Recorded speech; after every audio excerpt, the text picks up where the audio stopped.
Welcome to NS Astrology Institute. Good evening everyone. Today class పరిహారాలు అసలు ఎవరికి పనిచేస్తాయి, ఎవరికి పనిచేయవు. చాలా మంది క్వశ్చన్ ఇదే అడుగుతున్నారండి. నాకు చాలా మంది 1 వీక్ నుండి ఒక 50 మెంబర్స్ నాకు మెసేజ్ చేశారు కూడా, మన గ్రూప్ వాళ్ళే. ఎందుకంటే గ్రూప్లో పరిహారాలు పెడుతున్నారు కాబట్టి నేను కూడా వాళ్ళని వద్దన్నాను పరిహారాలు పోస్ట్ చేయొద్దని. సో అసలు ఎవరికి పనిచేస్తాయి, నేను ఇప్పుడు ఒకటి ఎగ్జాంపుల్ చార్ట్ తీసుకొని క్లియర్గా వివరిస్తానండి. చూడండి, ఫస్ట్ మనం జాతక చక్రంలో చూడాల్సిన రూల్ ఏంటి? శని చంద్రగ్రహాల కాంబినేషన్. శని చంద్రగ్రహాలు ఆలస్యంగానే మ్యారేజ్ జరుగుతుంది, కొద్దిగా ఆలస్యం చేస్తారు. కానీ శని చంద్రగ్రహాల కాంబినేషన్ బలంగా ఉందనుకోండి, వానికి దైవానుగ్రహం ఎక్కువగా ఉంటుంది, కష్టపడి పనిచేసే గుణం ఎక్కువగా ఉంటుంది, ప్రతి విషయాన్ని పాజిటివ్గా తీసుకుంటారండి. ప్రతి విషయాన్ని పాజిటివ్గా తీసుకునే వారికి మాత్రమే సంకల్ప బలం ఎక్కువగా ఉంటుంది. వాళ్ళు ఏదనుకుంటే అది సాధించగలరు. వాళ్ళ మనసులో ఒక గోల్ పెట్టుకుంటారు, డెఫినెట్గా ఆ గోల్ రీచ్ అవుతారండి. ఈ శని చంద్రగ్రహాలకు అదనంగా సూర్యగ్రహం కూడా రావాలి. ఈ సూర్యగ్రహానికి అడిషనల్గా గురుగ్రహం కూడా వస్తే ఇంకా మంచిది. మరి ఇవన్నీ ఏ స్థానానికి రావాలి? పంచమ స్థానానికి రావాలి. గుర్తుపెట్టుకోండి, ఈ 3 ప్లానెట్లు పంచమ స్థానానికి వస్తే సహజంగా వాళ్లకు దైవానుగ్రహం ఎక్కువగా ఉంటుంది. వీళ్ళకు హెల్పింగ్ చేసే నేచర్ ఉంటుందండి. ఈ కాంబినేషన్ ఉన్న వాళ్లకు మాత్రమే హెల్పింగ్ చేసే నేచర్ ఉంటుంది. దీనికి అడిషనల్గా 5వ స్థానాధిపతి కూడా బలంగా ఉందనుకోండి, దైవానుగ్రహం ఉంటుంది. ఇప్పుడు నేను ఎగ్జాంపుల్ చార్ట్ తీస్తానండి, ఒకసారి చూడండి. ఇక్కడ ఒక ఉదాహరణకు ఒక రాజచక్రం ఇచ్చాను, గమనించండి. చూడండి, ఇక్కడ ఒక రాజచక్రం ఉంది. చూడండి, 24/4/1997 గురువారం రోజు 4:32 మధ్యాహ్నం, జహీరాబాద్. ఇక్కడ చూడండి, శనిగ్రహము చంద్రగ్రహం ఎక్కడున్నారో చూడండి. ఇక్కడ శనిగ్రహం 19 డిగ్రీస్లో ఉంది, బుధ నక్షత్రంలో ఉంది, మీనరాశిలో. ఇక్కడ చంద్రగ్రహము తులారాశిలో లగ్నం ప్రకారం 2వ స్థానంలో గురు నక్షత్రంలో ఉంది.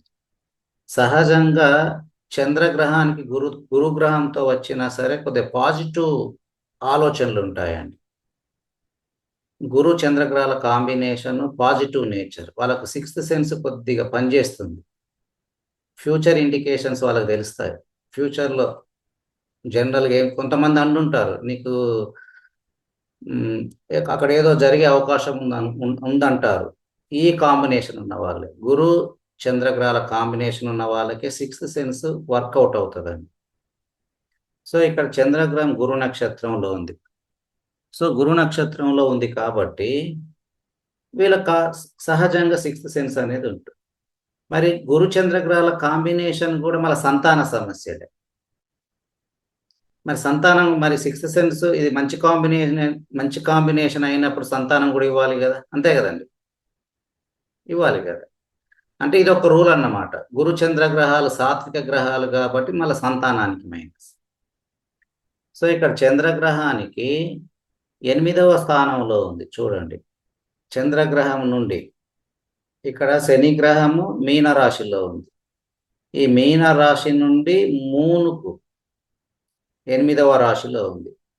మరి ఇక్కడ శనిగ్రహానికి ఫామ్ అయిందా? ఇది డైరెక్ట్గా రాలేదు. చూడండి, ఎప్పుడైనా సరే 29 డిగ్రీలో ఉంది, ఇది 19 డిగ్రీలో ఉంది. ఈ 2 గ్రహాలు 3 డిగ్రీస్ లోపు ఉంటే వీళ్ళకు సంకల్ప బలం ఎక్కువగా ఉంటుంది.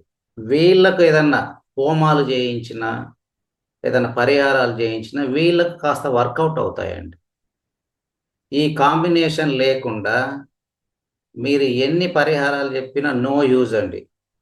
ఇది 100% అక్షర సత్యం. ఇది నేను కొన్ని వేల జాతకాలు చూశాను ఈ కాన్సెప్ట్తో. ఈ 10 సంవత్సరాలలో నేను కొన్ని వేల జాతకాలు చూసిన తర్వాత ఇక్కడ ఈ రూల్ మీతో షేర్ చేసుకుంటున్నాను. సో మరి ఇక్కడ శని గ్రహానికి 8వ స్థానంలో ఉంటే సహజంగా నెగటివ్, 6-8 కాంబినేషన్ రాకూడదు, గుర్తుపెట్టుకోండి. 6-8 కాంబినేషన్ శని చంద్రగ్రహాలకు రాకూడదు. వస్తే వాళ్ళ మైండ్ నెగటివ్గా ఆలోచిస్తుంది. నువ్వేది చెప్పు వాళ్ళ మాటే నెగటివ్గా ఉంటుంది, వ్యంగ్యంగా ఉంటుంది, ఎగతాళి చేస్తున్నట్టుగా మాట్లాడతారు. మీరు చూడండి, వ్యంగ్యంగా ఎగతాళి చేసినట్టుగా మాట్లాడేవాళ్ళు, తక్కువ చేసి మాట్లాడేవాళ్ళు అసలు చరిత్రలో సక్సెస్ అయినట్టుగా ఎక్కడ లేదండి. మీరు చూడండి, వీళ్ళే ప్రతి దాన్ని పెడార్థాలు తీస్తారు. ఈ కాంబినేషన్ ఉన్న వాళ్ళే ఎవరు సక్సెస్గా ఉంటారు. ఎన్నైనా మన గురించి నెగటివ్గా మాట్లాడనివ్వండి, అసలు రెస్పాన్స్ అవ్వరు. అనుకుంటే అనుకోనివ్వండి, పాజిటివ్గా తీసుకుంటారు. వాళ్ళకు సక్సెస్ రేట్ ఎక్కువగా ఉంటుంది. అది ఎవరికి ఉంటుంది? శని చంద్ర గ్రహాలు 3 degrees లోపు అండి. మరి 3 degrees లోపు అంటే ఏంటి? ఇక్కడ శని గ్రహం 19 degrees లో ఉంది, ఇది 20, అంటే 10 degrees తేడా ఉంది ఈ రెండు గ్రహాలకు. మరి ఎలా వచ్చింది ఇక్కడ శని గ్రహం చంద్రగ్రహానికి? ఇది గురు నక్షత్రంలో ఉంది. ఇక్కడ చంద్రగ్రహం 29 degrees లో ఉంది, గురు నక్షత్రంలో ఉంది కాబట్టి చంద్రగ్రహం గురుగ్రహం ఉన్న ప్లేస్లోకి వెళ్ళాడు. ఇక్కడ చంద్రగ్రహం గురు నక్షత్రంలో అంటే విశాఖ నక్షత్రంలో ఉంది కాబట్టి ఇక్కడ గురుగ్రహము 4వ స్థానం ధనుసు రాశి, 7వ స్థానం మీనరాశికి అధిపతి అవ్వడం చేత ఈ గురుగ్రహము శని గ్రహం దగ్గరికి వెళ్ళిపోయింది. ఈ విధంగా కాస్త పాజిటివ్ వచ్చేసి 3 degrees లోపు ఉండి నక్షత్రం మ్యాచ్ అయితే పర్ఫెక్ట్ అండి. వాళ్ళకి సంకల్ప సిద్ధి ఎక్కువగా ఉంటుంది, సంకల్ప బలం ఎక్కువగా ఉంటుంది, పట్టుదల ఎక్కువగా ఉంటుంది. మరి ఇక్కడ ఈ చంద్రగ్రహం కూడా గురుగ్రహము ఉన్న రాశిలోకి కూడా వెళ్ళిపోయింది. గురుగ్రహం ఎక్కడ ఉంది? 5వ స్థానం మకర రాశిలో ఉంది. 5వ స్థానం ఏంటిది? ఆధ్యాత్మికము, చెడు అలవాట్లు, తాగుబోతులు. 5వ స్థానం ఏంటిది? అన్ని నెగటివేనండి. ఇక అన్ని ఇక్కడ విడమర్చి చెప్పలేము. ఇక నెగటివ్ అంటే A to Z నెగటివే.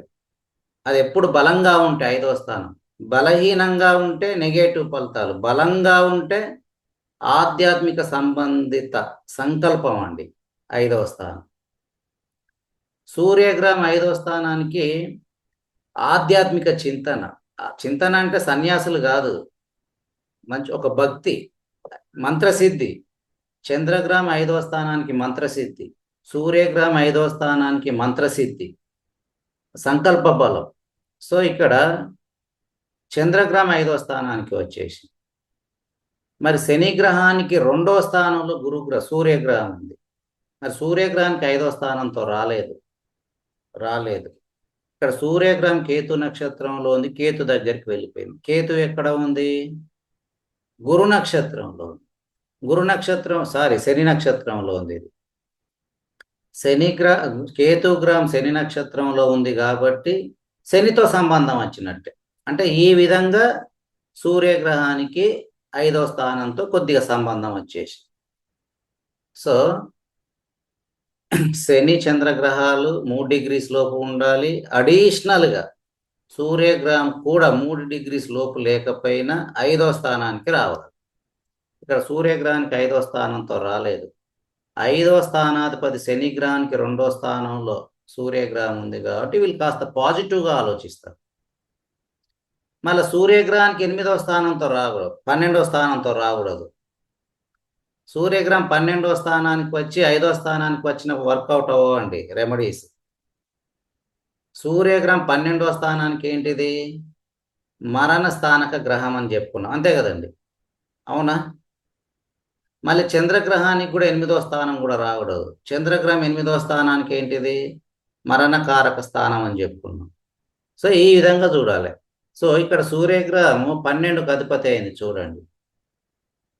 అంటే మళ్ళీ ఈ క్వాలిటీ తగ్గించాడు, ఈ సంకల్ప సిద్ధి అనే క్వాలిటీ తగ్గిపోయింది, అంతే కదండి.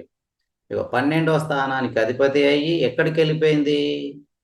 మరి ఉచ్చస్థానమే అంటారు. ఇక్కడ ఉచ్చస్థానమైన నీచ స్థానమైన గ్రహం యొక్క బలం ఇంపార్టెంట్. మరి ఇక్కడ కుజగ్రహము సూర్యగ్రహానికి సంబంధించిన సింహరాశిలో ఉంది. మరి సింహరాశికి అధిపతి అయిన సూర్యగ్రహము కుజగ్రహానికి సంబంధించిన మేషరాశి. ఒకరికొకరు ఇక్కడ పరివర్తన చెందారు. మరి పరివర్తన అంటే చాలా మంది ఆస్ట్రాలజర్స్ ఎక్సలెంట్ కాంబినేషన్ అంటారు. అయినప్పటికీ కూడా ఇక్కడ సూర్యగ్రహం 12వ స్థానానికి అధిపతి అవ్వడం చేత సూర్యగ్రహం ఇక్కడ బలహీనం అయిపోయింది. గుర్తుపెట్టుకోండి, ఇక్కడ సూర్యగ్రహం 0 అయిపోయాడండి. ఎందుకు 0 అయ్యాడు? ఎందుకు అయ్యాడండి 0? 12వ స్థానానికి రావడం చేత సూర్యగ్రహం అక్కడ ఉచ్చ స్థానంలో ఉన్నా సరే 0 అయిపోయాడు.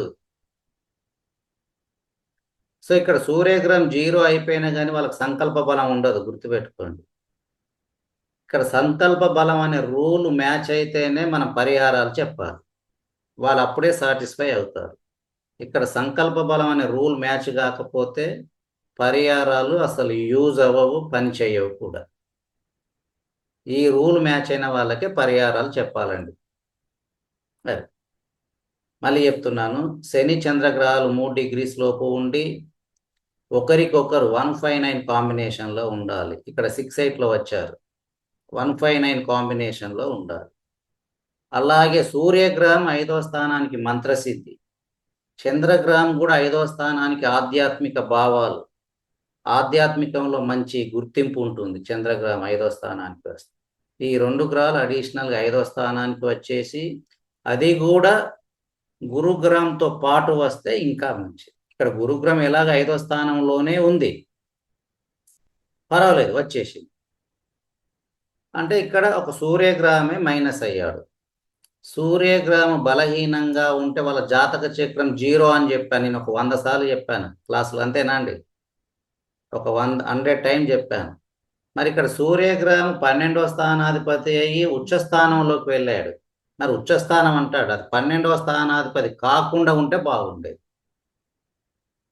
సూర్యగ్రహం 12వ స్థానాధిపతి అయి ఉచ్చస్థానంలోకి వెళ్ళాడు కాబట్టి ఇక్కడ సూర్యగ్రహం కంప్లీట్గా 0 అయిపోయింది. సో వీరికి పరిహారాలు వర్కౌట్ అవ్వవు. ఇది 100% ప్రిడిక్టివ్ రూల్ అండి, ఇది అక్షర సత్యం. ఇదిగా ఇందులో ఎలాంటి సందేహం లేదు. ఓకే అండి, ఇప్పుడు మనం క్లాస్లోకి వెళ్దాం ఇక. If you like this video, you can click on the like and subscribe button. Thank you.